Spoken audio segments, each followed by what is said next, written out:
Son las 7:30 de la tarde, una hora menos en las Islas Canarias. Sean muy bienvenidos todos a la redacción abierta aquí en el Toro Televisión, donde ya estamos listos, ya estamos preparados para narrarles la actualidad, para opinarles sobre la actualidad y para enmarcarles la actualidad buscando la manera de entenderla lo mejor posible. Hay cosas difíciles de entender, pero para eso estamos nosotros, para desentrañarla, para explicarla lo más sencillamente posible y para que no se arme nadie un lío a partir de contar qué es lo que pasa. Bien, empezamos el programa recordando dos compromisos que adquirimos nosotros porque queremos, el de la valentía y el del rigor, y ese ambiente general que nos parece absolutamente necesario de libertad. Un medio de comunicación, si no tiene esos tres pilares, la libertad como norma general, la valentía y el rigor, pues no vale como medio de comunicación. Si acaso podrá ser una Telepedro, de estos que aplauden como si fueran la CLA del teatro al excelente actor este que tenemos, que se llama Pedro Sánchez. Pero nosotros no tenemos esa voluntad, nosotros queremos hacer un servicio a la sociedad española y queremos hacer que algunas ideas, vuestras y nuestras, convenzan a más españoles y esos españoles decidan que nos las vamos a autoimponer. Es una manera de ver este país. ¿Que les parece poco? Pues no, es lo más importante.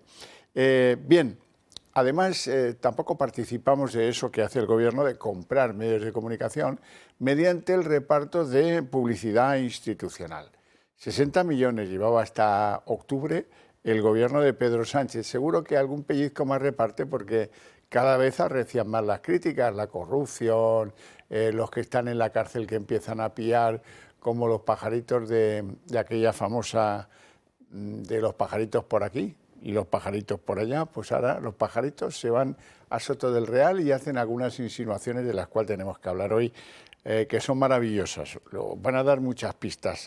Puede que no den grandes causas judiciales, porque la mayor parte de las cosas que se han dicho, se habían dicho ya, son cosas inconclusas. Yo oí que alguien decía que había que pagarle 1 millón de euros a Begoña Gómez por los servicios prestados con el dinero que el gobierno le prestó como ayuda a Globalia Air Europa, que hay que decir que lo han devuelto y han pagado los intereses, muy bien, pero si hubo favor hay que saberlo también, porque bien que han pillado al consejero delegado de Globalia Air Europa diciendo que habría que darle 1 millón a Begoña por lo bien que se ha portado con ellos. Eso se lo decía en tiempos de las ayudas, o lo decía no sé exactamente a quién, pero lo dijo, según él asegura, delante de Koldo García. Y ahora Koldo García, ahora que está entre la espada y la pared, ahora pues busca maneras, sobre todo busca maneras de enviar mensajes al PSOE. No tanto, algunas arriesgadas, porque claro, por ejemplo, si nada tuviera que encubrir, pues estoy seguro que Begoña Gómez hubiera reaccionado contra Koldo García. ¿Cómo que usted o yo, que a mí 1 millón, nada? Venga al juzgado y declárelo, porque tengo la máxima voluntad, cualquier inocente la tendría, de que mi nombre no se vea involucrado con estas basuras de cosas que me dicen, ¿no?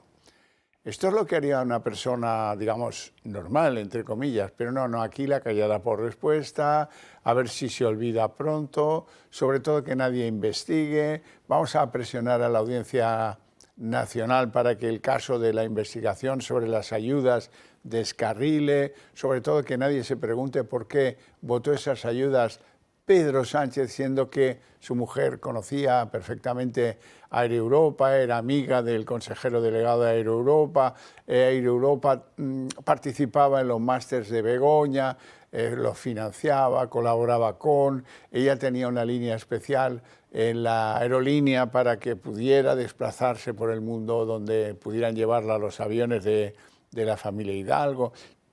Razón de más para que Pedro Sánchez hubiera dicho, mira, esto se va a decidir en Consejo de Ministros, yo me ausento y no lo voto, porque es que al final puedo tener un problema.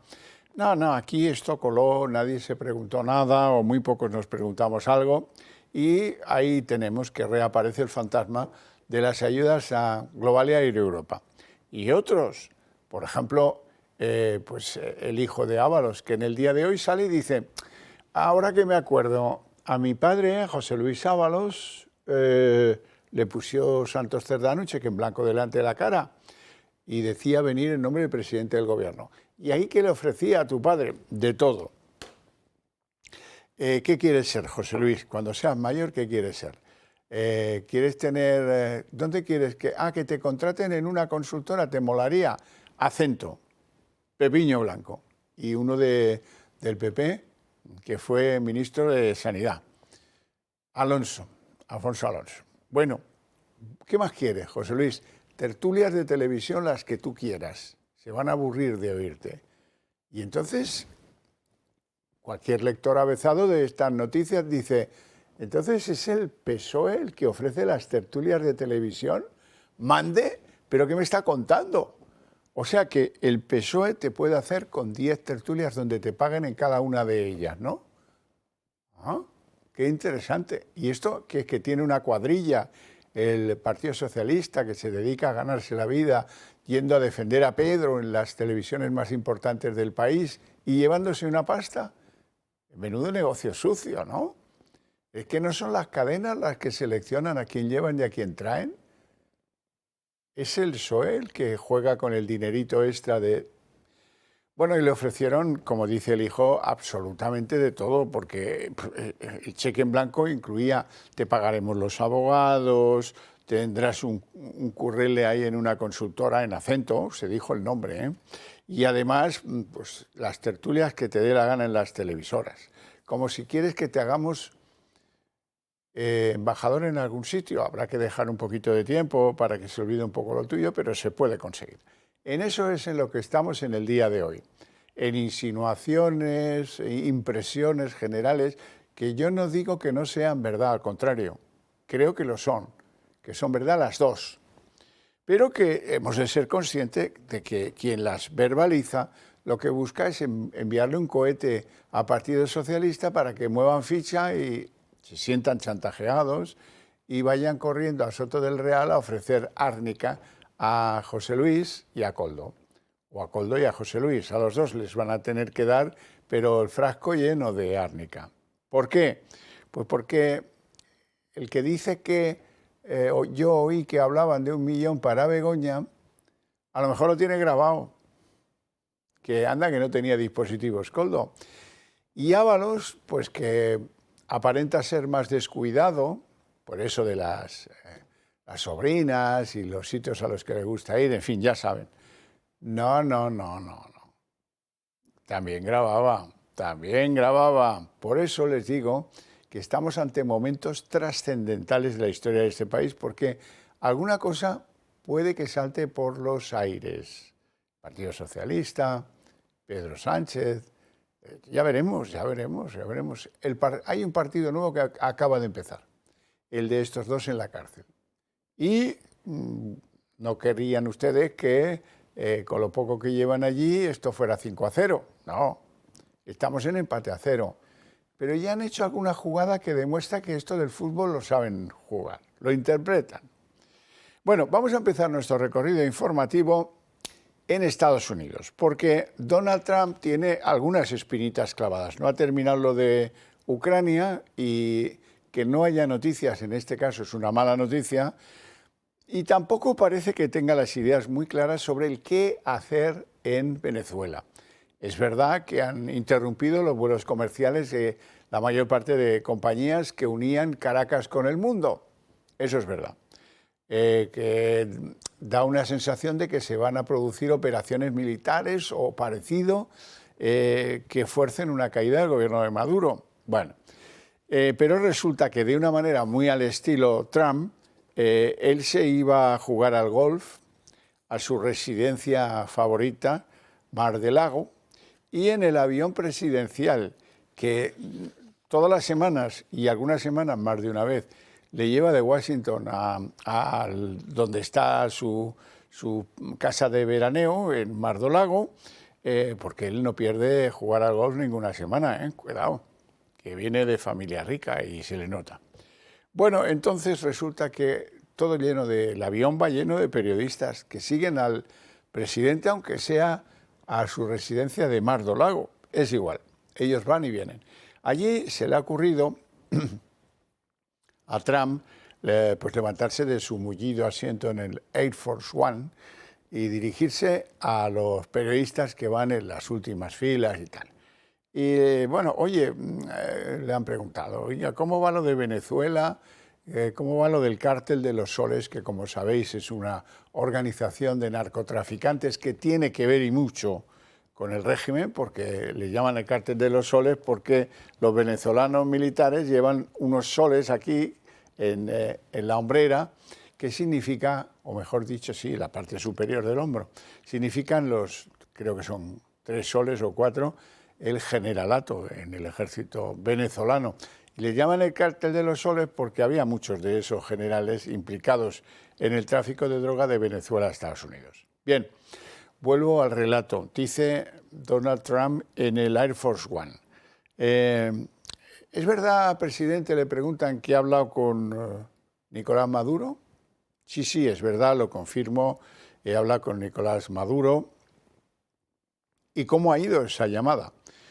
Pues hasta Trump se vuelve prudente. Dice, bueno, sobre la llamada yo no diría que salió ni bien ni mal. Pues las cosas, en mi pueblo lo que se llaman las cosas que no salen ni bien ni mal es porque han salido mal, no porque hayan salido bien. Bueno, pero bueno, ahí está el presidente dándole su peculiar estado tal. Tal vez sea una pista verle la cara cuando dice eso, que no han ido ni bien ni mal. Vamos a ver, por tanto, la cara de Trump cuando le preguntan por la llamada a Maduro. El New York Times ha informado de que ha mantenido una conversación telefónica con Maduro. ¿Ha sido así? No quiero hacer comentarios al respecto. La respuesta es sí. ¿Y nos puede contar algo? No, no puedo. ¿Nos diría que ha ido bien? No diría que haya ido ni bien ni mal. Simplemente ha sido una llamada. Bueno, pues ahí tienen a Trump, visiblemente perplejo, porque es que hablar con Maduro tiene lo suyo. Espero que no le haya intentado hablar en inglés. Peace, we want peace. Pero que no, pero bueno. Netanyahu está en una situación delicada. Ya saben ustedes que Donald Trump le pidió al presidente de Israel que indultara a su primer ministro por lo bien que había llevado a cabo la parte israelí de los acuerdos de paz de Gaza, y ahora claro, el reloj va corriendo. Y la condena, pues parece que también. Hoy era formalmente Benjamín Netanyahu, el primer ministro de Israel, el que le pedía al presidente del país que le amnistiara, que le indultara, amnistiara, o cualquier fórmula que le impidiera recibir el impacto de la condena. Como pedía Bibi Netanyahu, con su tremenda personalidad, esa amnistía para sí mismo, cuidado. Lo vamos a escuchar. Ciudadanos, ha transcurrido una década desde que comenzó el proceso judicial contra mi persona, y se espera que continúe mucho más. Los falsos argumentos en mi contra se están derrumbando, pero la realidad política va contra mi deseo de seguir el proceso hasta el final, y en su lugar, finalizarlo ya. Declaro 3 veces por semana. 3 veces por semana. Y el presidente Trump ha pedido el final de este juicio para que podamos seguir otro conjunto de intereses nacionales. Vaya tela. Bien, vamos a hablar de la droga, que ya sabéis que es un asunto en el que estoy obcecado a que juntos vamos a cambiarle el tratamiento que se le da al problema de la droga y del narcotráfico en España. No puede ser, esto ha quedado anticuado. Un delito contra la salud pública, olvídate. Esto es otra cosa, esto es un delito contra la seguridad de los españoles. Y por lo tanto habrá que defender lo obvio. Aumento de penas, juzgados profesionalizados, especializados, castigo más duro a los agentes del orden o de la justicia que se dejen sobornar por el narco, castigos más duros a los que roban la electricidad para tener plantaciones de marihuana en el pueblo, en todos los pueblos de España, de hachís, de marihuana y de lo que toque. Pues eso, chico, si no quieres que te corrompa y que se te coma por los pies, hay que ponerle salida. Y no solo hay que anunciar multas a los que no se ponen las luces en el coche V16 homologadas, no, esto es mucho más importante. Acabar con el problema de la droga, o por lo menos atajarlo, que no tengamos más ejemplos cada día, que es que no hay un rinconcito. Bueno, mira, hoy tengo algunos ejemplos, que es lo que modestamente yo os puedo aportar. A mí los curas de La Salle me llevaban mucho a este pueblo, a San Quintí de Mediona. Hay unas fuentes allí y tal. Bueno, es un pueblo pues bonito, del interior, tal cual, pequeño, pero eso no importa, porque hasta en un sitio pequeño, como San Quintí de Mediona, provincia de Barcelona, pues hemos visto cómo se ha producido un momento de enorme violencia. ¿Por qué? Pues porque una banda de narcotraficantes le ha dado un vuelco a otra banda de narcotraficantes. Esto es, les han dado un asalto al almacén de la droga que tenían preparada para este lucrativo negocio que llamamos narcotráfico. Tenían nada más y nada menos que 5 toneladas de hachís dispuestas al negocio. Claro. Y ahí estaban almacenaditas, se enteró la otra banda rival y han producido un enfrentamiento entre esas dos bandas tremendo. 14 detenidos y podía haber sido pues peor, porque hubo momentos en los que alguno de estos, no sé si los asaltantes o los defensores, pero amenazaba la vida de alguno más. Bueno, y de San Quintí de Mediona, qué ilusión me hace volver a oír hablar de San Quintí de Mediona. Vamos ahora a Lardero. Lardero, ya saben lo que es Jueves Lardero, ¿no? Pues en La Rioja hay un pueblo precioso que se llama Lardero, donde, pues oye, no pasa nada. Ahí también, en un control de carretera, nos encontramos a uno que dice, uy, me lo voy a saltar porque es que no voy fino yo para pasar el control de la Guardia Civil. ¿Y qué hago? Pues me lo salto. Como no hay respeto ya por nada, uno se salta los controles de la Guardia Civil como en las películas del oeste. Esto es Texas. Faltan los sheriffs, que allí disparan muy rápido. Pero esto es como Texas. El que huyó del control, pues finalmente lo trinca la Guardia Civil, arriesgando lo que toque. Bien.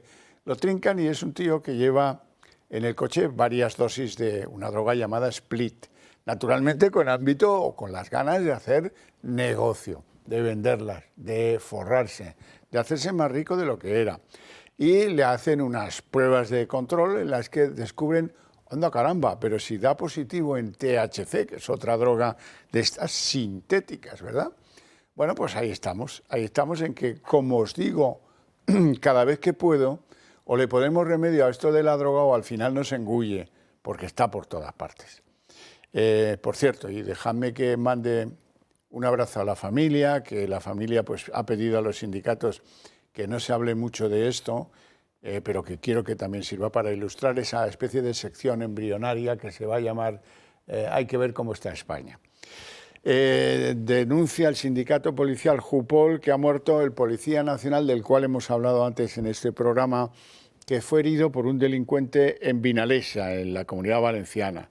Este pobre policía llevaba 17 días en coma, creo que causada por una pedrada que recibió, y finalmente ha fallecido. Ha muerto en acto de servicio, así es que desde aquí, pues nada, que en paz descanse y un abrazo a la familia, que es lo que nos toca. Bueno, Marina Neila nos va a ofrecer un informe de qué demonios está pasando. Solo nos faltaba esto, peste porcina. Y unos jabalíes en Barcelona y despliegue de la unidad militar de emergencia y al final el origen, que no se sabe muy bien qué es lo que ha sido, pero que nos tiene a todos en vilo porque ya hay muchos países que son compradores de carne porcina española, sobre todo la China, que es el principal comprador, que han dicho, quieto, no me mandes más carne, vamos a suspender los contratos hasta que se declare que ya no hay ningún riesgo con la carne de porcino española. Marina, cuando quieras.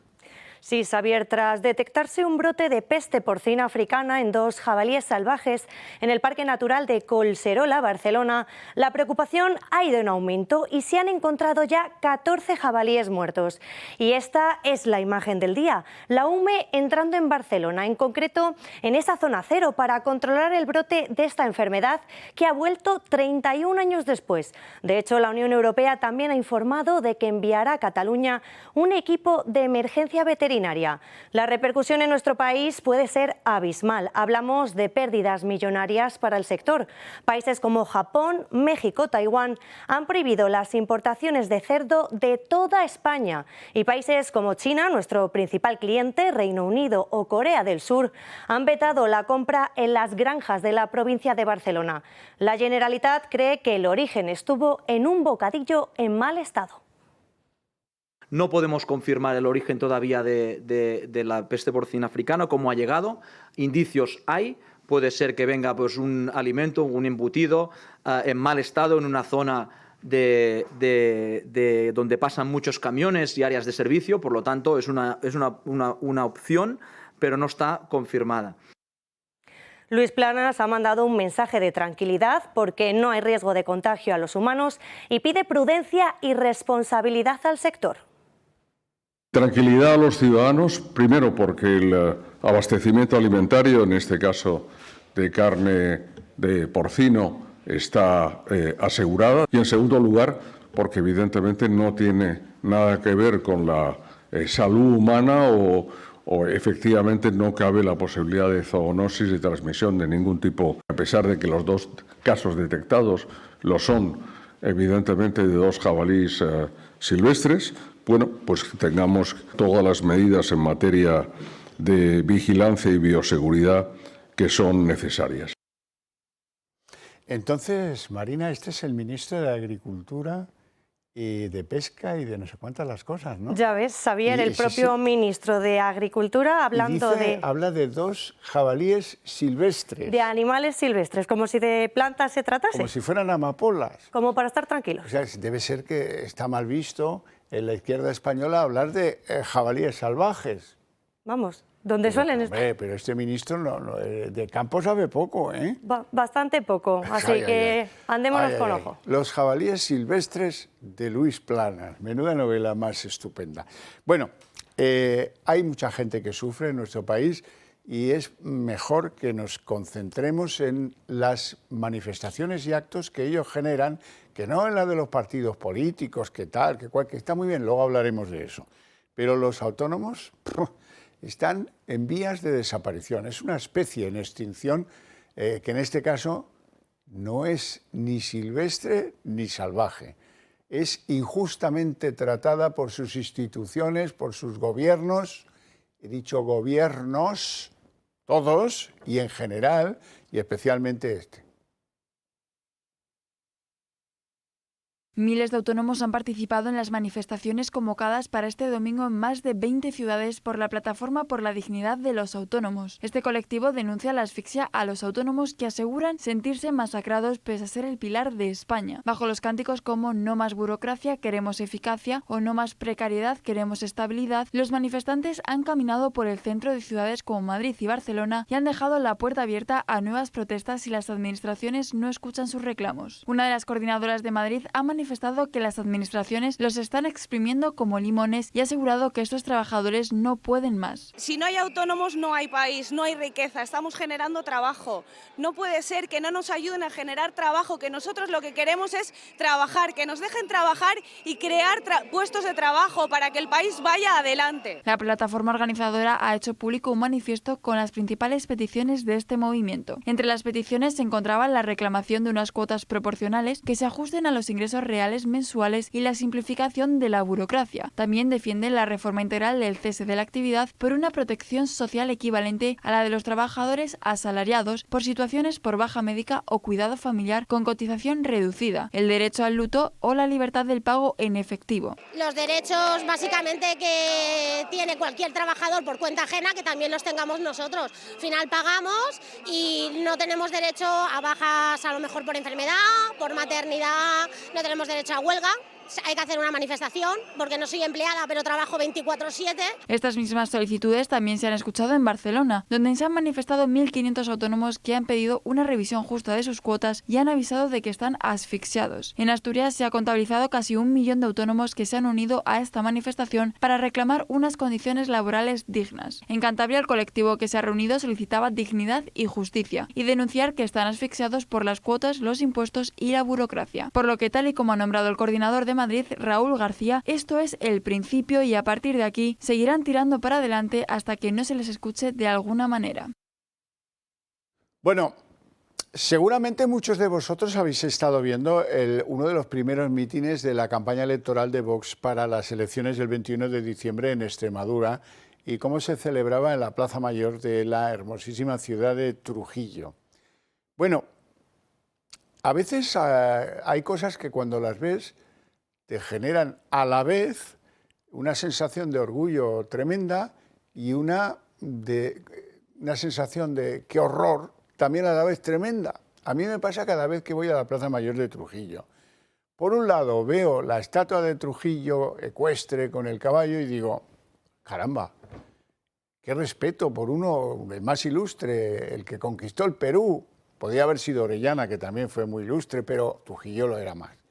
Bueno, además era un hijo bastardo de un noble trujillense. Bien, veo la estatua aquella y digo, caramba, qué bien, ¿no? Fíjate qué respeto le tienen, ¿no?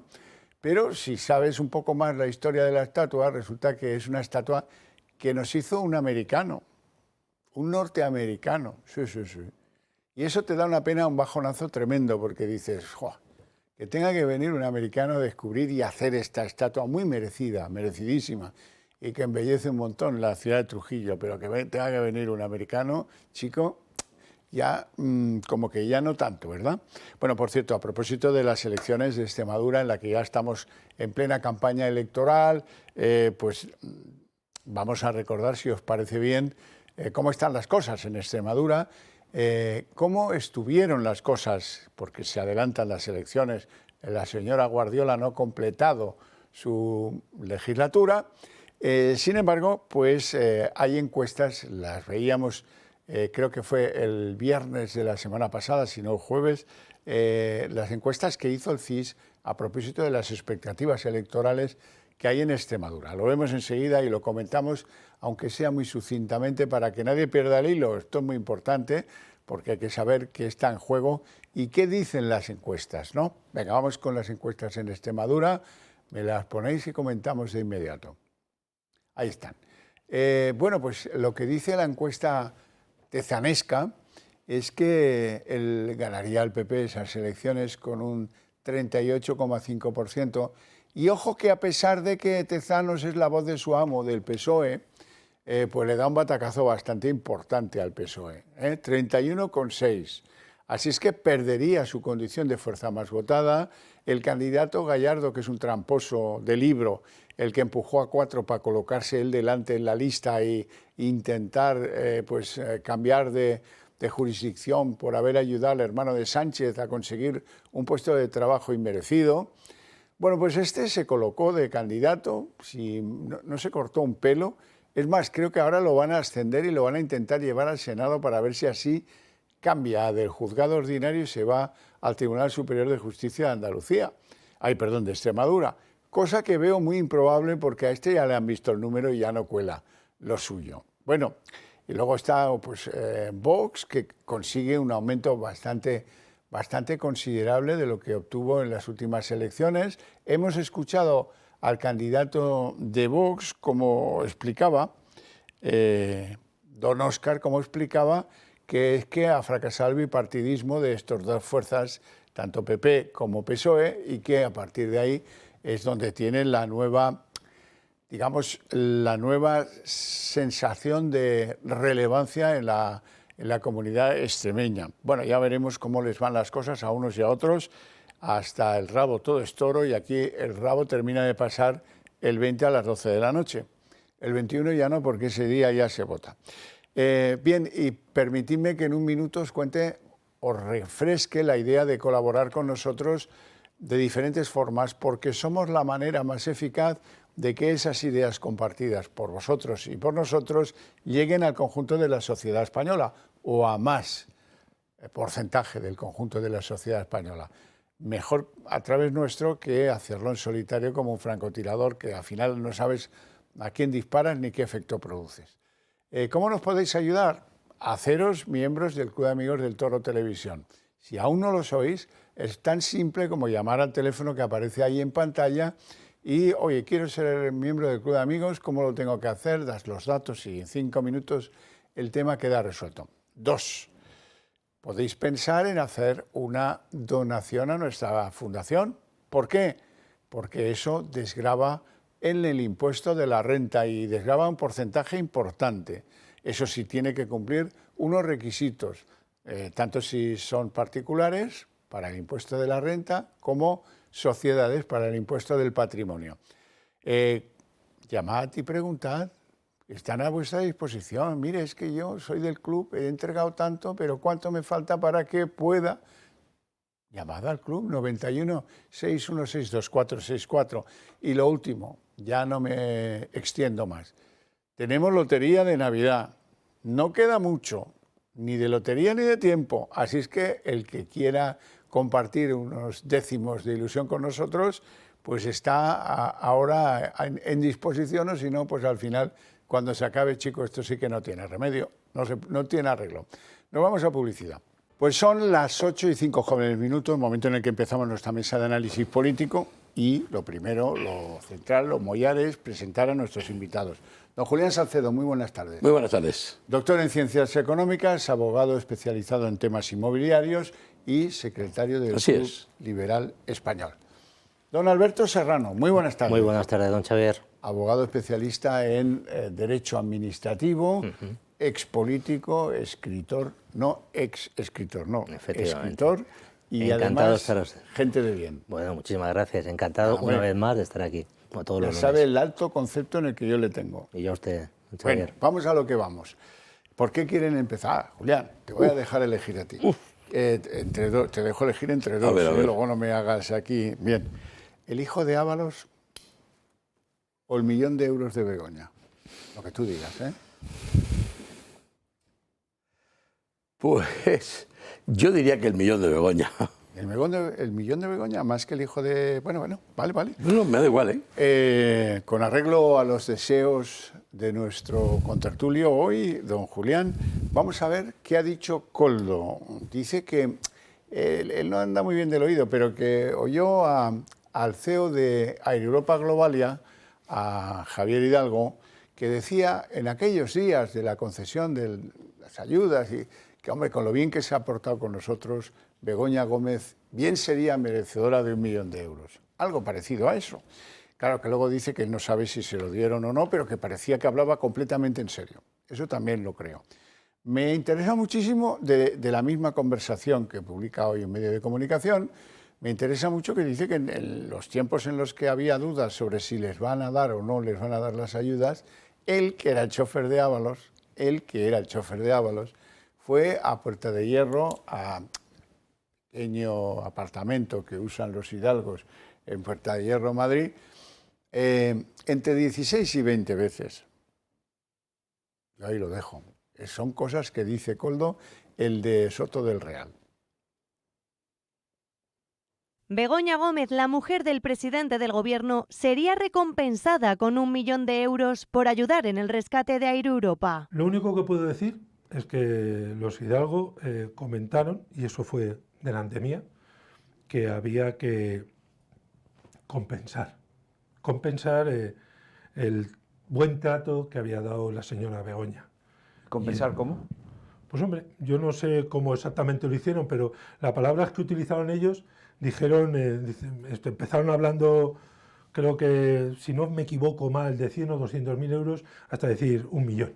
El exasesor de José Luis Ábalos confirma así, en esta entrevista grabada antes de su entrada en prisión, el papel clave de la esposa del presidente en el rescate de la aerolínea con dinero público, una ayuda de 475 millones de euros. En aquel momento, como digo yo, me hubiera gustado no estar, pero es cierto que estuve y es cierto que lo escuché. Según el exasesor, la implicación de la mujer de Sánchez era el tema central de la negociación en una de las reuniones mantenidas con Javier Hidalgo en el domicilio familiar de Puerta de Hierro en Madrid, un lugar al que acudió una veintena de veces durante los meses que se tramitó el salvamento financiero de la aerolínea. Pero no conoce los detalles de esa supuesta compensación a Begoña Gómez. Sé que lo puedo decir así porque fue lo que ocurrió y lo que oí. ¿Cómo lo querían hacer o qué querían hacer? La verdad es que lo desconozco, pero hablaban muy en serio. Las reacciones no se han hecho esperar. Desde el PP hablan de tráfico de influencias por parte de Sánchez y su mujer como intermediaria. Tráfico de influencias del presidente del Gobierno en el rescate de Air Europa con la intermediación de su propia mujer, de Begoña Gómez. La realidad es que Koldo apunta a cobros de comisiones de hasta 1 millón de euros por parte de la esposa del presidente del Gobierno. Desde Vox barajan llevar al juez estas declaraciones de Koldo sobre Begoña Gómez y Air Europa. Nuestro equipo jurídico está leyendo con mucha atención esas declaraciones para proceder a interponer las denuncias que sean necesarias, como hemos hecho siempre y no vamos a dejar de hacer. De momento, estas acusaciones de Koldo solo se han hecho a través de los medios, no ante el juez, la única manera de que el rescate de la aerolínea pueda ser investigado. Alberto Serrano. Sí, pues a mí estas declaraciones de Koldo, que en principio parecen, poco relevantes desde un punto de vista judicial, porque yo he oído, me han contado, pero yo creo que está apuntando a una determinada dirección. La dirección es la siguiente. ¿Se acuerdan? Este tema de Europa está bastante empantanado en manos del juez Peinado en orden a la demostración del tráfico de influencias. Evidentemente, generar una subvención a una empresa estratégica, puede considerarse estratégico, desde luego una aerolínea en mitad de la pandemia, pues no tendría por qué tener nada ilegal, ¿no? En fin, el Estado se dedica a muchas cosas de estar, ¿no? A rescatar a determinadas empresas en situaciones de crisis, pues para evitar que se produzca un efecto en cadena, un efecto dominó que pudiera arrastrar a otro tipo de sectores. Entonces, ¿cuál es la clave para demostrar este tráfico de influencias? Pues la acaba de dar Koldo, que Begoña hubiera llegado a cobrar, Begoña o quien fuera vinculado al PSOE, hubiera podido llegar a cobrar una determinada cantidad. Ahí se vería que hay un servicio prestado por ejercer esa influencia sobre el Consejo de Ministros. Entonces él, de manera inocente y sin él mancharse las manos, está soltando un determinado rastro para que Peinado lo recoja a través de lo que le vayan comentando las partes y cite a los Hidalgo, a quien corresponde a esa empresa, a ver si encuentran ese rastro del dinero. Si efectivamente hubiera un rastro del dinero, no se lo van a dar ella directamente, sino alguna empresa, alguna sociedad, alguna pantalla que pudiera estar ahí detrás, el Partido Socialista, la propia Begoña Gómez, ahí ya, bingo, ya sí que habría ahí bacalao. De momento, evidentemente, son todo conjeturas. De todas maneras, y con esto concluyo la intervención, son 45 vídeos los que dicen que tienen grabados Koldo más José Luis Ábalos sobre esta cuestión que en este medio de comunicación, con lo cual es que no vamos a estar hinchando este tipo de noticias. De momento tiene poca relevancia, pero estos son aperitivos y le ha soltado por otro lado al juez Peinado por donde tiene que investigar. Sí, bueno, lo primero yo diría que estas declaraciones yo las voy a calificar de sean verdad o mentira. De momento no se puede decir. Yo las considero intoxicaciones, ¿no? Interesadas, claro. ¿Por qué las hace ahora? Justamente 24 o 48 horas antes de ser decretada su ingreso en prisión. Pues está claro que es para presionar a alguien, ¿no? Y presionar, no va a presionar a Begoña Gómez, que su suerte no depende de la mujer del presidente. Su suerte dependerá de los tribunales de justicia o, en su caso, de un indulto que pudiera dictar el gobierno y, por tanto, su marido, ¿no? También lo segundo es que declaraciones de presuntos delincuentes como Aldama, Koldo, etcétera, que los tres han pasado por prisión, unos colaborando o no con la justicia, con la fiscalía, pues deben ser siempre tenidas, digamos, en la nevera, en el congelador, por si acaso. Pero claro, es que lo que dice es muy importante y justamente yo quería aprovechar, por eso he dicho que lo de Begoña, para decir que son conocidas y están confirmadas las relaciones de Begoña Gómez con la familia Hidalgo a través de el IE Africa Center y alguna otra. San Petersburgo. Claro, eso está acreditado, no parece que ya nadie lo está discutiendo, pero bueno, esas relaciones con los másters. Sí, con la cátedra, etcétera. Pero todo eso puede ser hasta incluso legales, ¿no? Es decir, que el hecho de que la contrataran no habría ningún problema. Pero precisamente por eso, por haber mantenido ella relaciones acreditadas con la familia Hidalgo o con el hijo de Hidalgo, tendría que haber extremado mucho el cuidado, ¿no? No solamente de no acercarse, sino incluso de apartarse, ¿no? Cuando se aprobaron en Consejo de Ministros, concretamente el día 3 de octubre del año 20. Primero, por ser la mujer del presidente de gobierno, oye, no le voy a poner un aprieto a él y al gobierno. Tercero, o segundo, por las relaciones que había mantenido claramente con Air Europa o con el presidente o consejero delegado de Air Europa, ¿no? Entonces, vamos a ver en qué es lo que queda. La realidad es que todos estos son mensajes que están lanzando y vamos a ver si se concreta. Yo lo que pediría, en este caso a Koldo, como en otras de Ábalos o Aldama, es, oiga, ¿tiene usted algo? Concrételo, apórtelo. Déjese la estrategia procesal esa para ganarse, ¿no? Póngalo encima de la mesa. Está ¿no? claro que, como tú dices, es un cohete que le disparan al PSOE en la cara para, que estoy aquí, Claro. Cuidado que voy, cuidado que te doy con el cuerno. Bueno, también me sorprende una cosa, el lenguaje. El lenguaje. Koldo no es un artista del lenguaje, eso es evidente, pero dice, habría que compensar a Begoña, como si estuviera recordando las palabras que usó Javier Hidalgo. Habría que compensar a Begoña por lo bien que se ha portado con nosotros. Eso es alguien que hace un esfuerzo sobrehumano por ayudarte, por convencer a unos y a otros de que tú te mereces esas ayudas. Unas ayudas que tengo que deciros otra cosa. A menudo que generamos confusión en los medios de comunicación, es verdad. Algunos hablan de 450 millones. Y otros hablan de 770 millones. Y los hay incluso que hablan de 1.000 millones. ¿Y en qué va la cosa? ¿Qué diferencia hay? Son 450 millones los que se aprueban en esa fecha, la parte más impresionante de ayudas, por cierto, contra un programa que se llamaba Programa de Apoyo a la Solvencia de las Empresas, que se genera para ayudar a los que, por razón de fuerza mayor, al estar su actividad cerrada, hay que echarles una mano, porque si no, pues se van a pique. Eso explica la desesperación de la familia Hidalgo y de otras. No explica que, siendo ellos salmantinos, no hablen de mandar un jamón de guijuelo a esta señora por lo bien que se ha portado con nosotros. No, hablan de pagar. Y eso no es compensar, es comprar. 1 millón de euros es, Hidalgo. Yo ya sé que lo tuyo son las tablas y las azafatas. La prueba del tráfico de influencia. Pero eso no es compensar, eso es comprar. 1 millón de euros encima de la mesa a alguien, pero hombre, que no venimos... Eso sería la prueba del tráfico de influencia. Y permítame, Xavier, que comente también un tema que le estaba contando antes fuera Julián. La situación tan insólita que se está produciendo, que nadie lo está comentando en ningún medio de comunicación, es cuando se desarticula una organización criminal, vamos a llamarle así, o una banda. Normalmente lo que suele hacer, sobre todo en esta fase de instrucción, es separarlos. Uno va a Soto, otro va a Extremera, y estos los han puesto juntos hasta la misma celda. Esto es absolutamente insólito, desde un punto de vista de política criminal. ¿Por qué?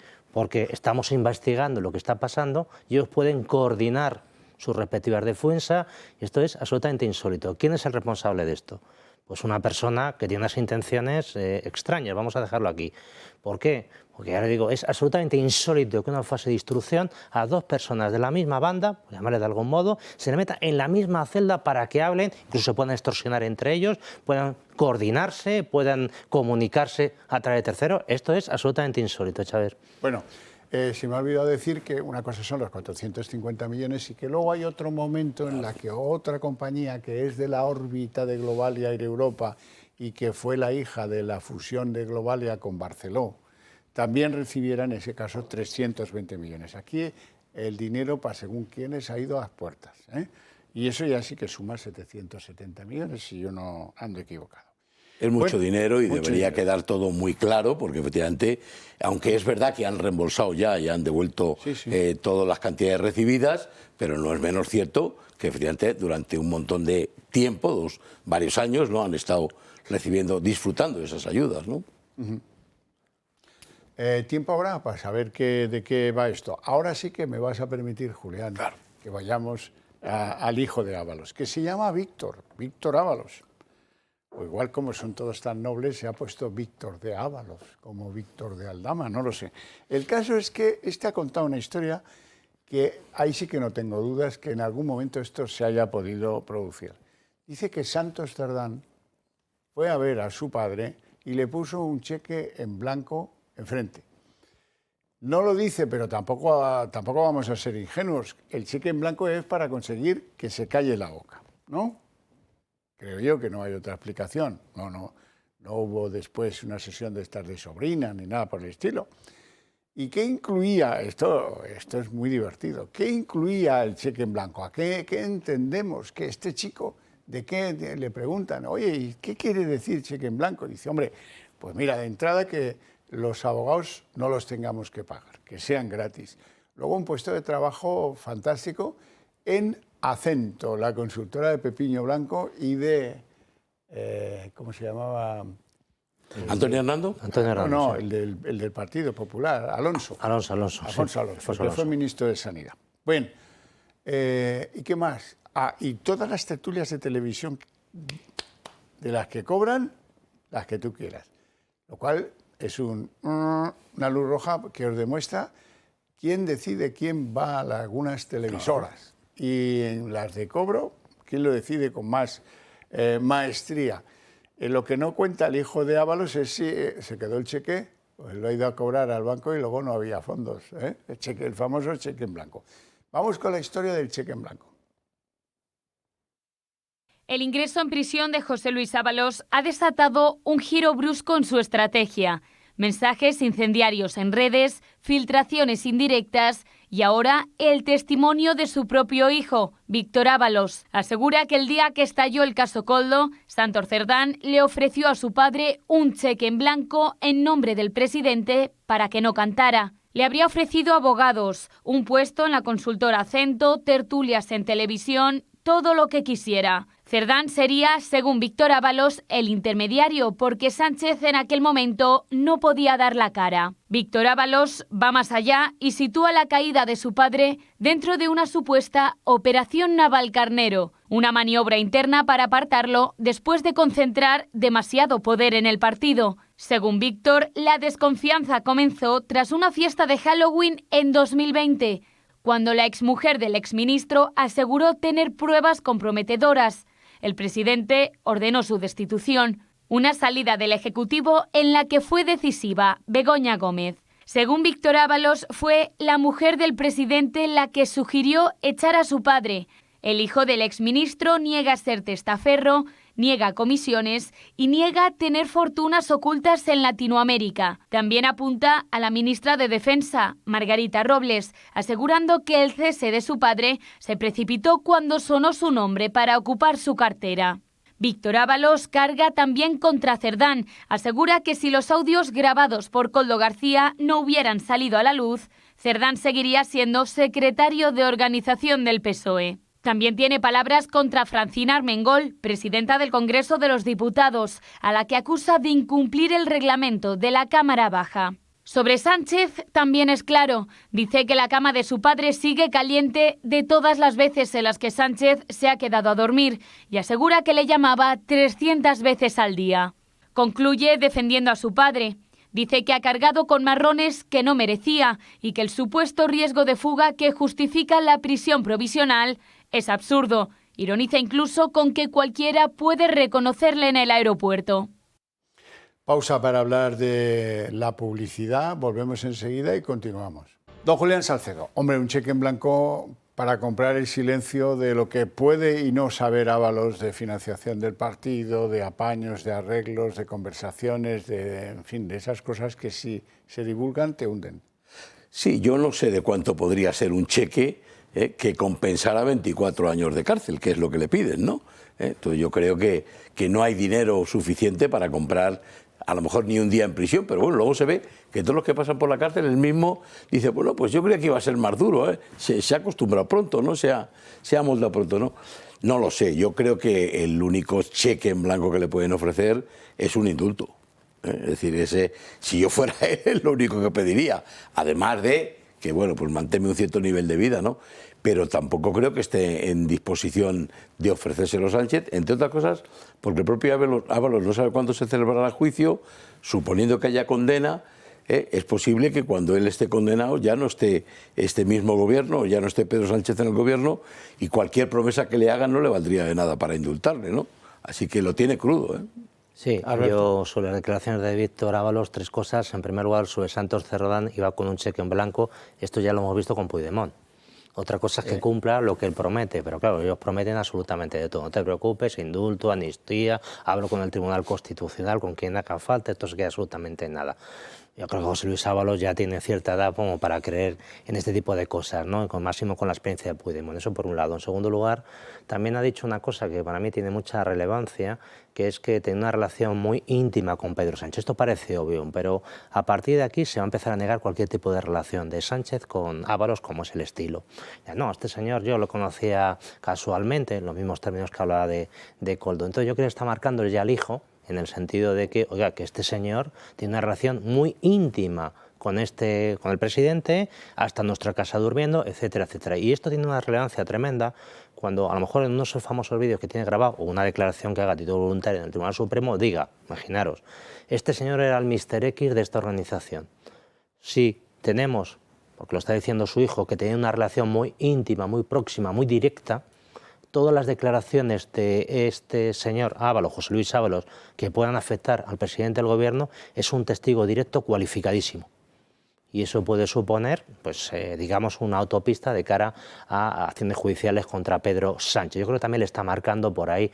En segudo lugar, quería manifestar. Y en tercer lugar, la cama está caliente aún. Claro, claro, porque ahora le van a negar, pero ya le está diciendo, oiga, que no me niegue, porque ahora no tenemos relación ahora, pero la relación durante de este periodo en el cual se está investigando cosas, era muy intensa, hasta el punto que todo eso que está investigando, quién lo tramaba, quién lo diseñaba, quién lo adornaba, quién daba el visto bueno. Bueno, pues eso lo dirá, si quiere, José Luis Ábalos. Y en tercer lugar, me hace gracia esa última salida que tiene relativo a Begoña Gómez, que dice, no, este es un putero. Ahora no sale puritana, Begoña Gómez, viniendo de donde viene. Ella de ese sector entiende, ¿eh? Claro. No, eso los huele. Si lo imagino que no solo era, pues, ¿no? Podría haberme equivocado, pero ella de eso... Pero ahí se ve una cierta fricción, y yo tengo mis dudas de que fuera por este tema, ¿no? A lo mejor la fricción era más cosa de negocios, ¿no? Entre ellos, ¿no? De algún modo. Hemos visto la anterior... Siempre, todo esto son referencias de terceros, cohetes, como decía antes. Sí, cohetes, fuegos artificiales. Se mandan para ver si alguien se acuerda de que yo estoy aquí, como decía Bárcenas. Sí, pero sigo aquí dentro, ¿no? Sí, ¿Cómo era aquello que decía? ¿Cuál de ellos? Mariano, Bárcenas. Sé fuerte. Sé fuerte, eso. No, pero eso es lo que le decía Rajoy. Pero él mandaba mensajes también. Sí, que sigue aquí dentro, que pueda hablar, que no sé qué, no sé cuántos, efectivamente. Iba a complementar lo que decía Alberto, en el sentido de que decías, bueno, que pueda haber pruebas de quién era el que mandaba, quién era el que organizaba, etcétera. Yo creo que no sería ni tan siquiera necesario llegar a ese extremo. Bastaría con que hubiera conocido lo que se estaba haciendo.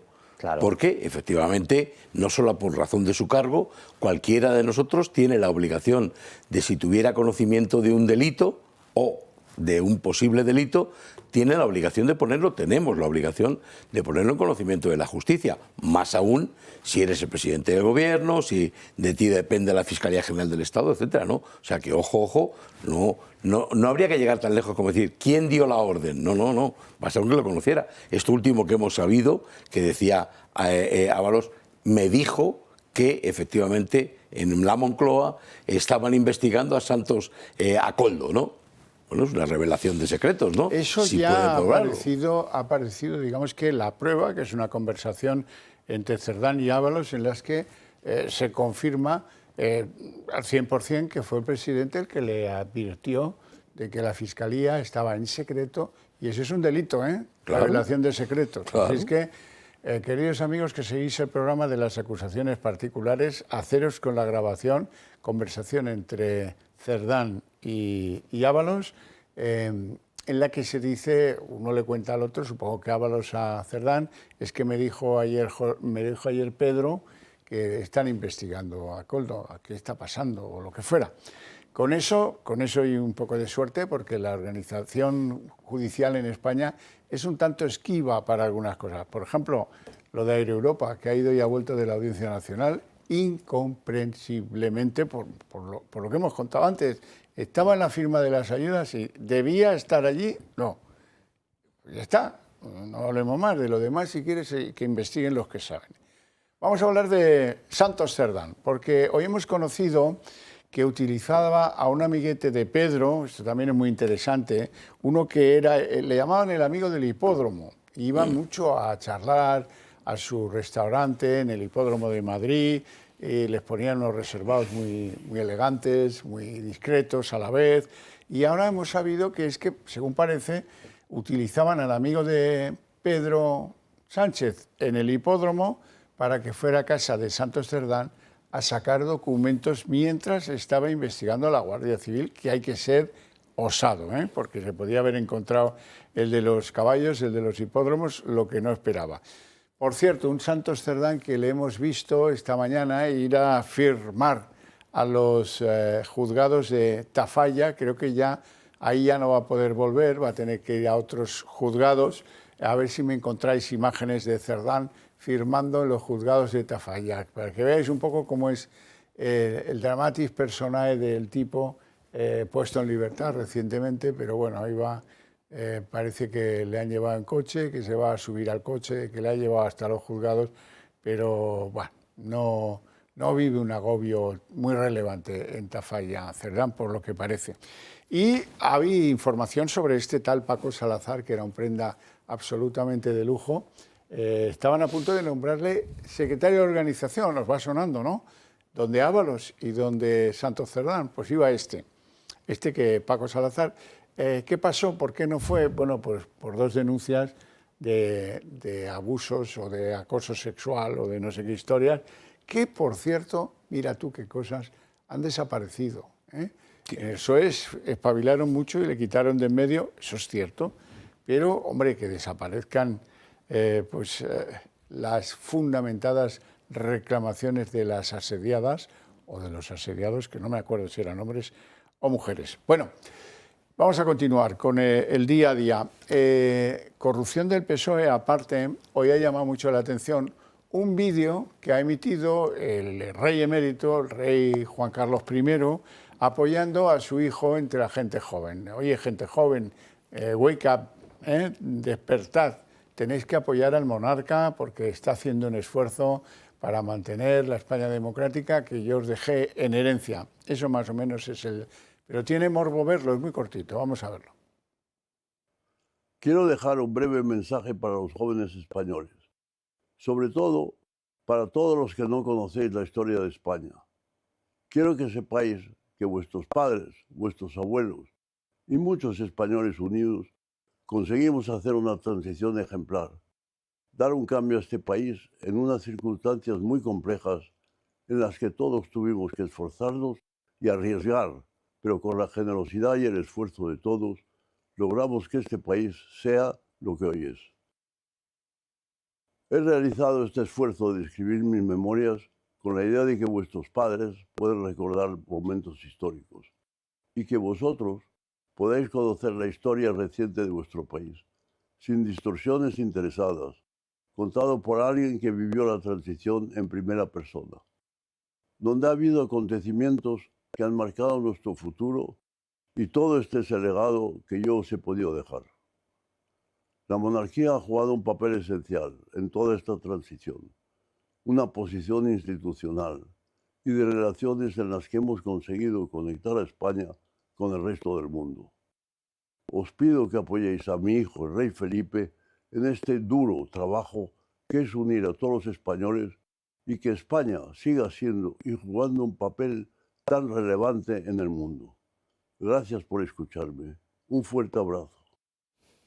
Pues yo lo primero que tengo que decir es que le veo fantástico. Le veo fantástico cómo se explica, cómo se expresa, cómo gesticula. Me parece que otra cosa es que pues, de pie le cueste mantener el equilibrio, esas cosas que las hemos visto todos, ¿no? Pero en el vídeo les ha quedado fantástico. Sí, Xavier, permíteme que haga un pequeño comentario sobre Santos Cerdán, que volviendo a él, que esto que hemos visto del amigo que andaba en su casa cogiendo papeles ha justificado plenamente su etapa en prisión provisional por si cabían algún tipo de dudas. Y luego un segundo comentario, me hace gracia a estos socialistas que siempre tienen amigos que son presidente de Europa, Barrabés, no se juntan con el portero de enfrente, no, son gente que tiene esa escena muy característico de ellos en la línea de este es otro que hemos comentado, Paco Salazar, muy feminista, y luego están llenos, plagados de acusaciones y demás. Muy típico de ellos y en general nuestra clase política, la hipocresía. Y respecto del rey, estoy totalmente convencido, Xavier, que este mensaje que ha hecho el rey tiene que ver con que hace poco se ha editado una serie, Anatomía de un instante, dándole esa cobertura televisiva al gran libro de Javier Cercas, y la figura del rey es tratada de una manera absolutamente indignante, a mi modo de ver. Le tratan como un auténtico botarate, cuando el propio libro de Cercas, que no creo que sea un monárquico convencido, le dan cierta relevancia e importancia a la propia figura del rey como un elemento que en los momentos decisivos todo el mundo por lo menos le estaba pendiente de lo que él dijera y cómo fue manejando las diferentes jefaturas, los diferentes generalatos de las diferentes regiones militares. Pues en la serie de Anatomía de un instante, Anatomía de un instante es absolutamente vergonzoso. Cómo tratan como si fuera una persona absolutamente irrelevante, que no intervino absolutamente nada más que para enredar, y que no estuvo prácticamente nada presente en los momentos decisivos. Yo creo que una persona como don Juan Carlos, que ahí evidentemente se jugó el tipo, acuérdense del famoso que sus hermanas se quedaron con él y que estaban dispuestas a asumir su propio destino, que podía incluir también un fusilamiento de él, cuando podía, sin embargo, aguantaron allí. Estoy seguro que si él ha visto esto, que lo habrá visto como tantos, ha sentido cierta indignación, una figura atontada, que incluso en una escena salen ridiculizándole, huyendo del Palacio del Pardo, metido en un maletero, allí, países de juerga. Esta es la imagen que quedaban de Juan Carlos I en ese momento decisivo. Entonces yo creo que él está tan indignado con todo lo que está pasando y oye, yo quiero reivindicarme en mi figura, por lo menos para que gente joven sepa de qué estamos hablando. Julián. Bueno, yo sé que efectivamente en los momentos actuales pues todo se consume con inmediatez. Es un vídeo de 1 minuto, yo no lo he medido ahora, pero lo he leído en algún sitio, que dura 1 minuto exacto. Por tanto, pues da la sensación de que es de estos vídeos de tipo promocional para distribuirse por determinadas redes sociales, que ya no es ni Facebook, ni tan siquiera Instagram, será TikTok o algo de esto, ¿no? Pero claro, este hombre que tiene 80 y tantos años, que ha sido la primera autoridad del Estado español, y que tiene méritos, por supuesto, merecidos, ganados durante la transición, pero que luego cometió muchos errores, ¿no? Hay que recordar aquello de lo siento, me he equivocado, no volverá a ocurrir, ¿no? Pues esta es otra equivocación, me parece a mí. Es innecesario, ¿no? Y luego, escuchándolo, yo lo he escuchado 2 o 3 veces, ¿verdad? Se atribuye. Claro, no es un reflexivo de lo hicimos en la... No. En primera persona, los méritos como primera autoridad del Estado, como rey, etcétera, los méritos de una transición que efectivamente no podemos negar que fue modélica. Pero precisamente por eso él yo creo que no necesitaba atribuírselos en primera persona. Se espera de él discreción. Bueno, pues oye, paso a un segundo plano, anonimato, te has tenido que ir porque te han empujado a marcharte, te has ido... pues intenta pasar lo más desapercibido posible, no pongas en un compromiso a su majestad el rey, ya no a su hijo, que además es su hijo, pero a su majestad el rey, ¿no? Porque ha tenido que salir la casa del rey a decir que desautoriza o que descalifica o que no está conforme con esta intervención, ni tan siquiera con efectos promocionales. ¿Cuántos libros más puede vender con un vídeo de estos? Pues yo no sé, ninguno, ¿no? Bueno, vamos a recordar, para no pasar sin mencionarla, la manifestación del domingo del Partido Popular. Supuestamente era una manifestación no partidaria y luego fue todo lo contrario. O sea, había recaditos para todas las fuerzas políticas, y aquello se organizó y se festejó ese encuentro, 80.000 personas, según dicen los convocantes. Bueno, muy bien, con algunos personajes de la política que no eran del PP, pero muy pocos, el protagonismo. Fue un acto de partido de todas, aunque eludieran las banderas del PP, que es verdad, pero bueno, y como le gustan estas cosas al PP, con disc jockey y estos rollos así, supuestamente festivos, digo supuestamente porque en las fiestas no hace tanto fresco, ¿no? Bueno, eso es lo que pasó en el templo de Devot. Un sitio estupendo para alguien que unas horas antes ha dicho eso de, ¿cómo es eso de la dinastía egipcia? Amenhotep, eso que dijo, precisamente hablando de esa serie que usted dice. Él no es capaz de leer, Anatomía de un instante. Amenhotep. Bien, pero luego hubo otra manifestación, está pues convocada por Revuelta y otras organizaciones en Ferraz, donde una vez más ha habido una contundencia policial, digamos, difícil de justificar. Y un tuit de Ayuso que ha encendido los ánimos y de qué manera de las agrupaciones, asociaciones convocantes que estaban enormemente cabreadas. ¿Qué dice el tuit de Ayuso? Pues nada, que entre otras cosas que este tipo de manifestaciones molestan a los vecinos, que no está bien que se haga esto y tal. ¿Cuándo se ha metido la presidenta de Madrid con un acontecimiento de este tipo en una ciudad de la Comunidad de Madrid, pero no siendo la alcaldesa de Madrid? No sé, yo lo veo inapropiado. Bueno, sobre todo porque, parece que, no sé, puedo ver unos determinados incidentes, como puede pasar en muchas manifestaciones, pero eso no descalifica la propia manifestación, no sabemos la dimensión de eso, se puede meter algún revoltoso que podían estar con Revuelta, pero también podían estar con los del Partido Popular y tampoco tiene mayor trascendencia, dado que no ha, me permite la redundancia, trascendido nada, no ha habido ningún muerto, ningún herido, ni ningún desperfecto de significación, pero parece que pretendía un poco estigmatizar. Y sorprende mucho estas declaraciones porque precisamente la locución de Isabel Díaz Ayuso fue muy potente, fue muy agresivo, fue muy duro contra el Partido Socialista, en la línea de lo que estamos viendo, pero no templada. Y la gente la pedía más. Me recordaba aquello de Alfonso, cuando decían, Alfonso, dale caña, relativo a Alfonso Guerra. Pues un poco ya se ha convertido en el personaje más frontal contra el Partido Socialista en cuestión de chascarrillos, de meterse con ellos. Entonces, sorprende mucho una persona que utiliza ese lenguaje tan calenturiento, al menos verbalmente, luego critique a otra persona que pueden dar un poco más allá y eso mismo tratan de decirlo enfrente de la sede. No creo que ella, precisamente, sea dentro de lo que es el Partido Popular, pues la persona que más apropiada para reprochar que este grupo de personas pues tengan otra manera de expresarse, ¿no? Llegar allí, a mí no me gusta, evidentemente, ponerse enfrente de una sede, pero entiendo que la gente está muy cabreada y que, bueno, esto se ha producido, ¿se acuerdan?, hace nada enfrente de Génova y otros sitios. Por tanto, eso también merece un respeto, ese tipo de manifestaciones, y mal vamos si empezamos a generar una cierta división y diferenciación entre unos y otros. ¿Haya pasado algo? ¿Ha habido algún herido? ¿Ha habido algunos disturbios? ¿Ha habido alguna sarga? Yo creo que no, sinceramente, porque si no hubiera trascendido. Estuve yo precisamente mirando esta tarde a ver si había algún vídeo de alguna situación violenta, no he encontrado absolutamente nada. Por tanto, habrá sido una detención, habrá sido un mal gesto, habrá sido cualquier cosa de una persona singular, que evidentemente no lo vamos a justificar, pero podría estar ahí o también dentro del PP. Julián. Bueno, se está discutiendo si fueron 80.000, el delegado de gobierno habla de la mitad, 40.000 personas, pero yo no me fijaría tanto en la cantidad de gente que acudió, cuanto creo que hubiera sido más significativo por la calidad, ¿no?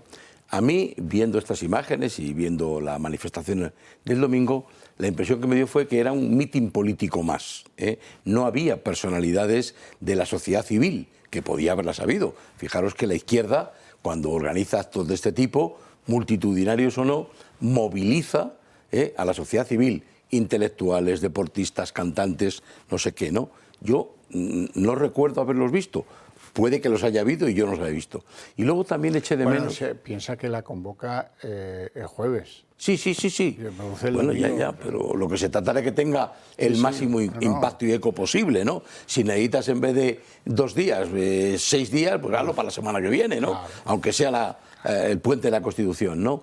Y luego yo eché de menos, fijaros que en todas las manifestaciones que convocan asociaciones que dicen que lo hacen en nombre de la sociedad civil, lo que preparan previamente es un manifiesto en el que justifican la convocatoria, y ese manifiesto pretenden y persiguen que sea suscrito por una gama muy amplia de representantes de la sociedad civil, profesores, panaderos, conductores de taxi, lo que fuera, intelectuales, ¿no?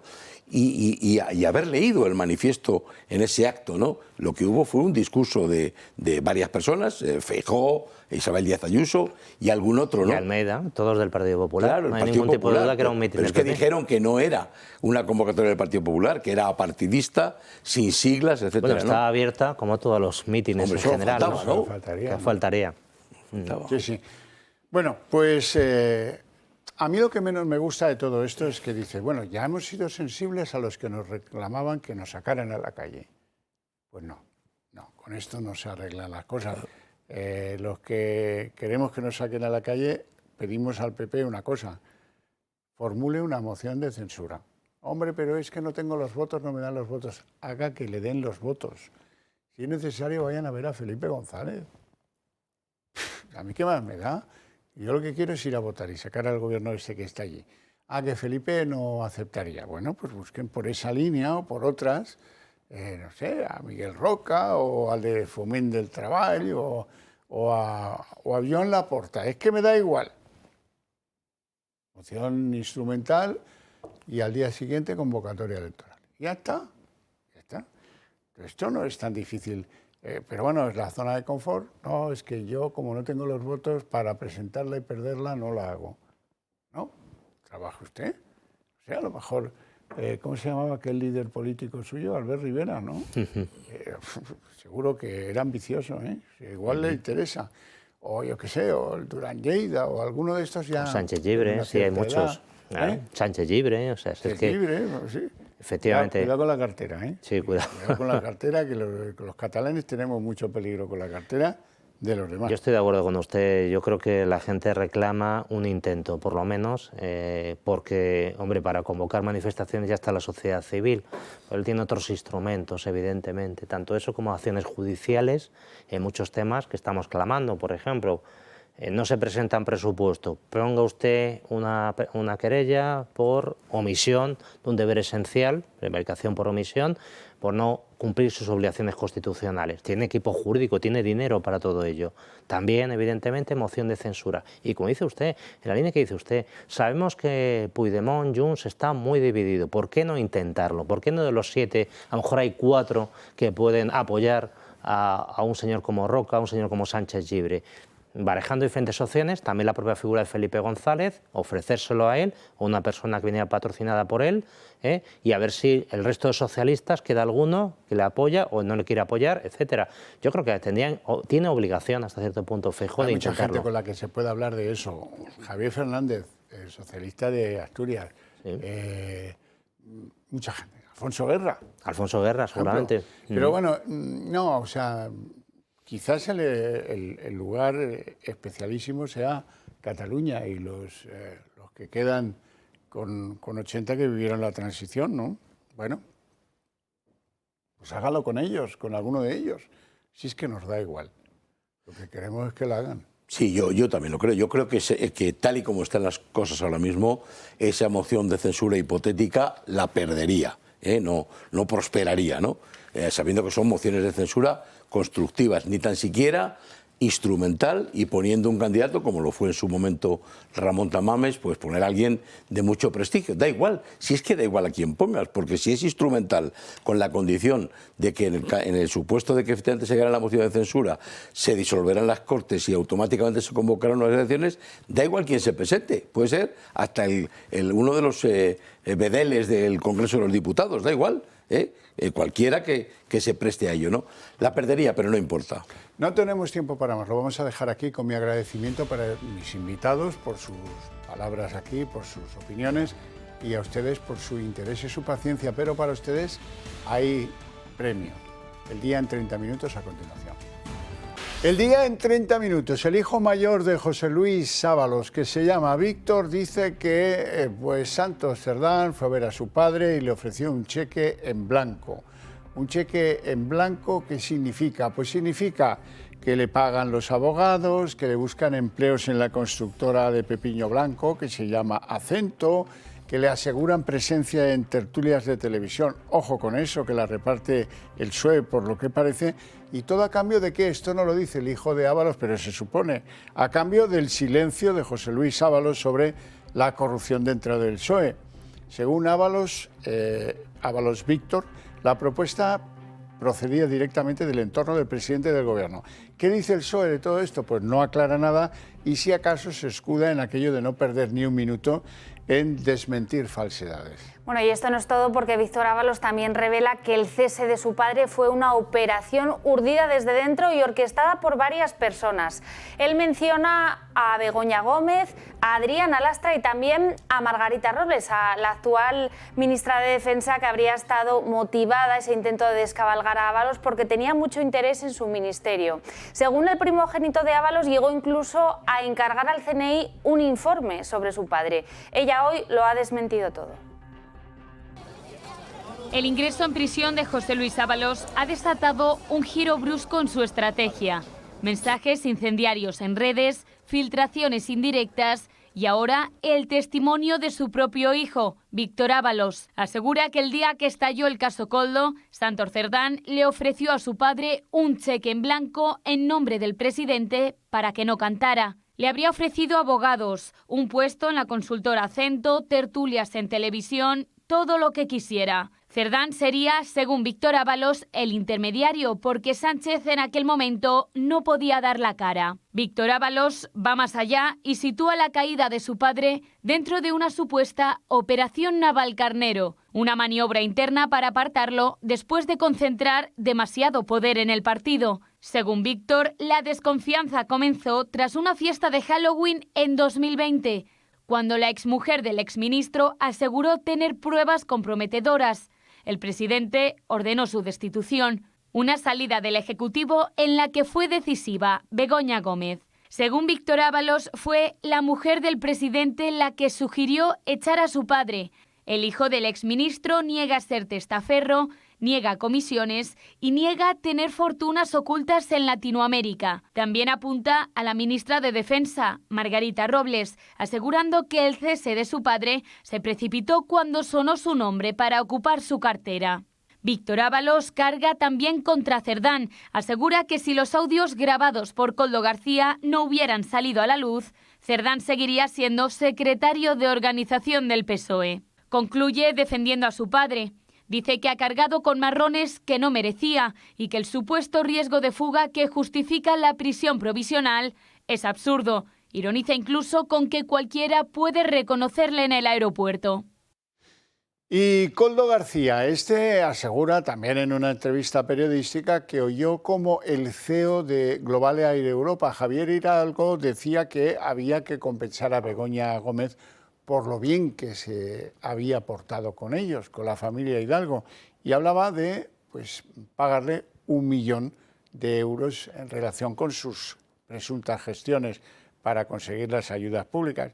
Dice Koldo Ábalos que eso fue lo que ocurrió y lo que él personalmente oyó, pero que claro, no sabe si eso se llegó a materializar, si se pagó el milloncejo o no se pagó. Eso sí, dice Koldo, que le dio la impresión de que hablaba muy en serio.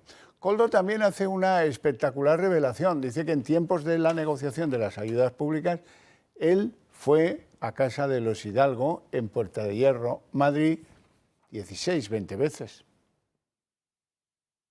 Begoña Gómez, la mujer del presidente del gobierno, sería recompensada con 1 millón de euros por ayudar en el rescate de Air Europa. Lo único que puedo decir es que los Hidalgo comentaron, y eso fue delante mía, que había que compensar el buen trato que había dado la señora Begoña. ¿Compensar cómo? Pues hombre, yo no sé cómo exactamente lo hicieron, pero las palabras que utilizaron ellos dijeron, empezaron hablando, creo que, si no me equivoco mal, de 100 o 200.000 euros, hasta decir 1 millón. El exasesor de José Luis Ábalos confirma así, en esta entrevista grabada antes de su entrada en prisión, el papel clave de la esposa del presidente en el rescate de la aerolínea con dinero público, una ayuda de 475 millones de euros. En aquel momento, como digo yo, me hubiera gustado no estar, pero es cierto que estuve y es cierto que lo escuché. Según el exasesor, la implicación de la mujer de Sánchez era el tema central de la negociación en una de las reuniones mantenidas con Javier Hidalgo en el domicilio familiar de Puerta de Hierro en Madrid, un lugar al que acudió una veintena de veces durante los meses que se tramitó el salvamento financiero de la aerolínea. Pero no conoce los detalles de esa supuesta compensación a Begoña Gómez. Sé que lo puedo decir así porque fue lo que ocurrió y lo que oí. ¿Cómo lo querían hacer o qué querían hacer? La verdad es que lo desconozco, pero hablaban muy en serio. Las reacciones no se han hecho esperar. Desde el PP hablan de tráfico de influencias por parte de Sánchez y su mujer como intermediaria. Tráfico de influencias del presidente del Gobierno en el rescate de Air Europa con la intermediación de su propia mujer, de Begoña Gómez. La realidad es que Koldo apunta a cobros de comisiones de hasta 1 millón de euros por parte de la esposa del presidente del Gobierno. Desde Vox barajan llevar al juez estas declaraciones de Koldo sobre Begoña Gómez y Air Europa. Nuestro equipo jurídico está leyendo con mucha atención esas declaraciones para proceder a interponer las denuncias que sean necesarias, como hemos hecho siempre y no vamos a dejar de hacer. De momento, estas acusaciones de Koldo solo se han hecho a través de los medios, no ante el juez, la única manera de que el rescate de la aerolínea pueda ser investigado. Pues en primer lugar, el hijo de Ábalos dice que a su padre, Santos Cerdán, le puso un cheque en blanco en nombre del presidente para comprar su silencio. Entre otras cosas, dice también que es que la cama de mi padre está caliente aún por la de veces que durmió en ella Pedro Sánchez. En segundo lugar, Koldo dice haber oído que Javier Hidalgo, el CEO de Air Europa, quería compensar, mágica palabra, a Begoña Gómez con 1 millón de euros por sus gestiones en favor de las ayudas públicas a Globalia Air Europa. Para avalar sus palabras, Koldo dice que estaba presente cuando el directivo de Air Europa pronunció esas palabras y ese pensar, hay que compensar para o por. Tanto una cosa como la otra son solo palabras, no son pruebas, son un sacar la oreja de la madriguera para ver si está el cazador. Pero eso no es un tirar de la manta. Koldo desvela que fue a casa de los Hidalgos en una urbanización de lujo de Madrid unas 16 o 20 veces mientras estaban en plena negociación de las ayudas millonarias. Hay que recordar que fueron 475 millones de euros a cuenta del Fondo de Apoyo a la Solvencia Empresarial, a pesar de que el grupo Globalia Air Europa tenía 59 millones de deuda en Hacienda, lo que era una circunstancia técnicamente excluyente para obtener esas ayudas públicas. Luego, otros terminales de Air Europa Globalia recibieron en otra fecha otros 320 millones. Lo digo porque a veces las sumas no encajan y en unos sitios oyen 400 y en otros 700 y pico. Bueno, en fin, son acusaciones que estos dos tipos, Koldo y el hijo de Ábalos, mandan al PSOE por instancias de su padre o de ellos mismos. Eso está claro. Como está también claro que cuando el Consejo de Ministros aprobó la concesión de las ayudas a Air Europa, Sánchez tuvo que haberse abstenido de votarla favorablemente. Eso ocurría en octubre del 20, pero también está claro que dejan en manos de los sujetos pacientes. Ahora la vida les da la oportunidad de formular querellas o demandas para decir, en el caso de Begoña, oiga, a ver, que esto afecta a mi honor, ¿cómo que me iban a pagar 1 millón? Ya verán cómo no lo hacen. Bueno, y 12 días después de salir de prisión, Santos Cerdán ha cumplido hoy con su obligación quincenal de comparecer en el juzgado. Lo ha hecho en un juzgado muy cerca de su domicilio, de su localidad natal en Milagro, donde le hemos visto por primera vez después de su salida de prisión. Ojo, porque en los próximos días habrá distintas obligaciones y distintas citas en las que veremos a varias de las personas relacionadas con Cerdán tener que rendir explicaciones. Este jueves será el turno de Juanfran Serrano, mano derecha de Cerdá, en la Secretaría de Organización Socialista, que comparecerá en el Senado. Una semana después, el juez ha citado en el Supremo a 6 peritos para aclarar si los audios de Koldo han sido manipulados, como sostiene la defensa de Cerdá.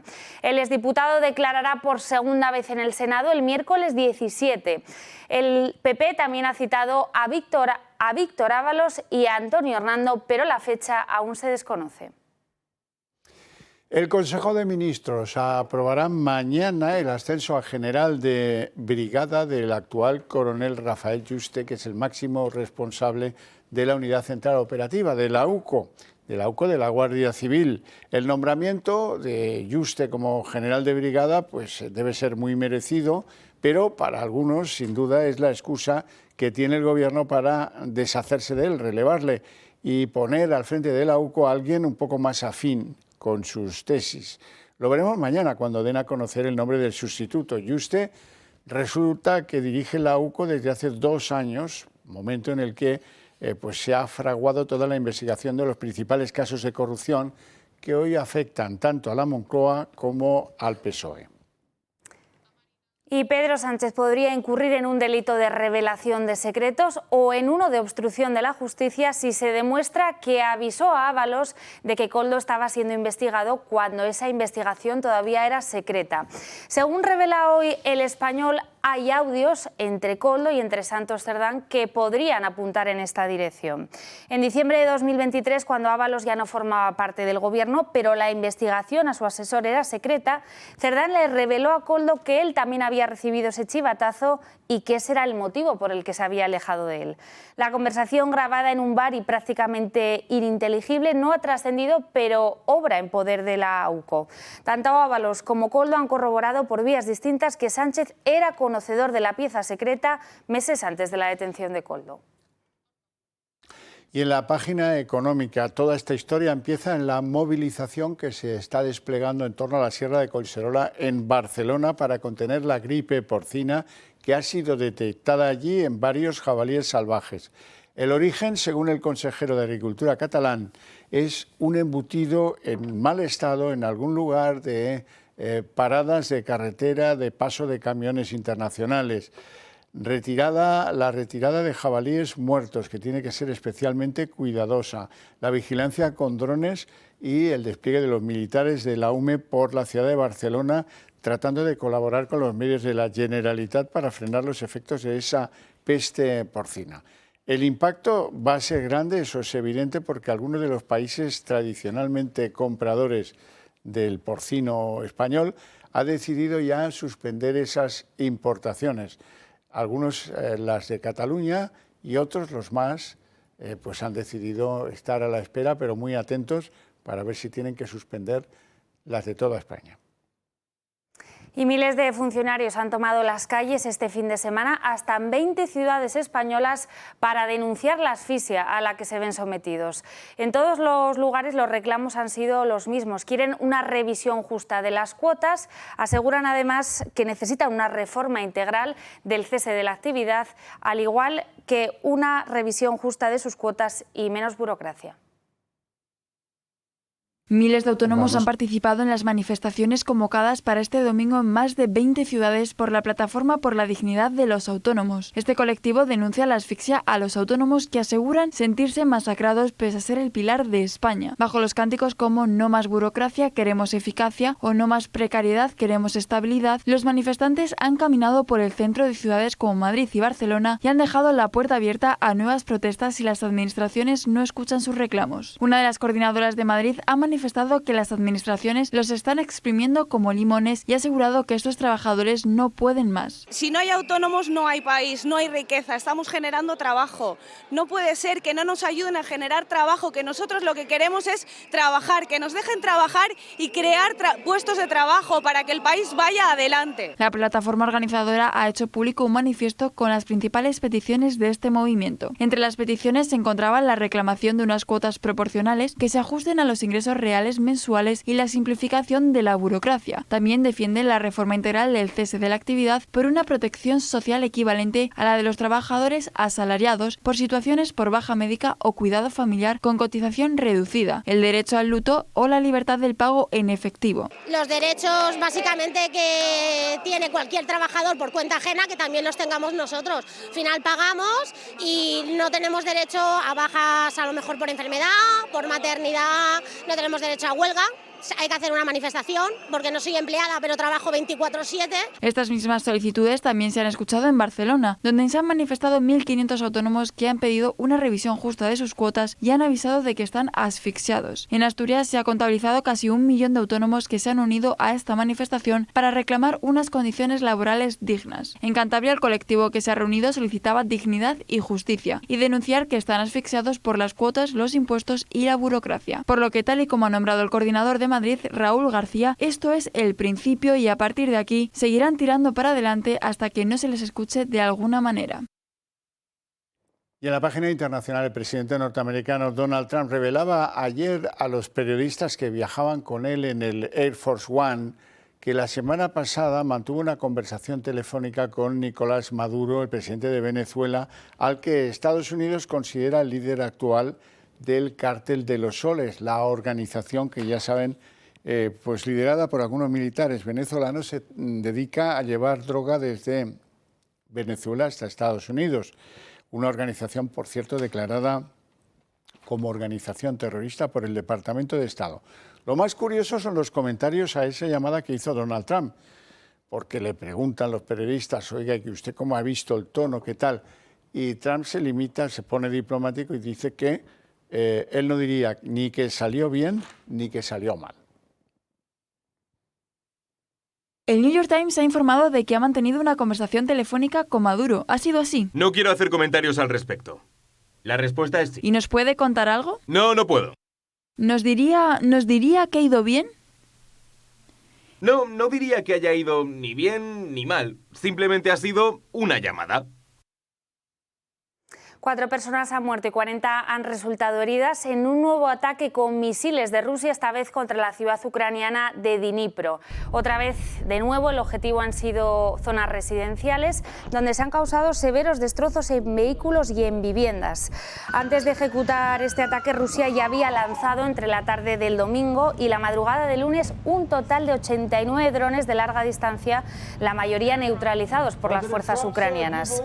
Todo esto sucede mientras Estados Unidos y Ucrania retoman esas negociaciones de paz en Florida. De hecho, la última hora que tenemos, por boca del secretario de Estado de Estados Unidos, Marco Rubio, es que el último encuentro con los líderes ucranianos ha sido productivo. Y en sociedad, conmoción, verdadera conmoción en Jaén y en buena parte de España, después de que el padre de una de las 2 adolescentes que aparecieron muertas, pues, supuestamente suicidadas, en un parque de Jaén, contara hoy que eran buenas chicas y muy amables. Esas 2 menoras, una de ellas había verbalizado a su padre que, bueno, pues que tenía previsto esa tarde hacer varias cosas y no le dio la impresión de que estuviera pensando en quitarse la vida. Y también se investiga si una de ellas estuvo sugestionando a la otra para terminar ahorcándose juntas. La policía sigue con la hipótesis de un suicidio y han descartado ya que esto pueda tener relación con bullying escolar en el centro donde estas 2 muchachas de origen colombiano, ambas, pues estaban estudiando con toda normalidad hasta ahora.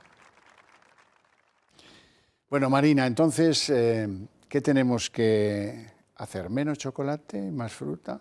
Así es, ahora todo ha cambiado si estás en un hospital o en una residencia. Adiós a esa salida a la máquina expendedora para comprarse una chocolatina o una bebida energética. Es la última medida que ha tomado Consumo, que establecerá un tope del 80% a la comida considerada como saludable que se vende en estos establecimientos. Dentro de este grupo de alimentos estarían, por ejemplo, las frutas, los yogures o los frutos secos. La medida va a ser obligatoria en todos los hospitales y residencias, ya sean públicos o privados.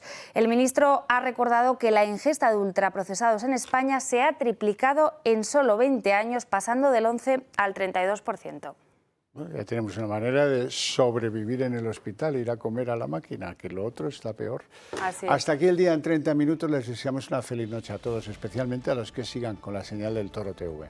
Y mañana, muy atentos al Consejo de Ministros, conoceremos el nombre del nuevo jefe de la UCO después de los últimos cambios aplicados por el Gobierno. Hasta mañana.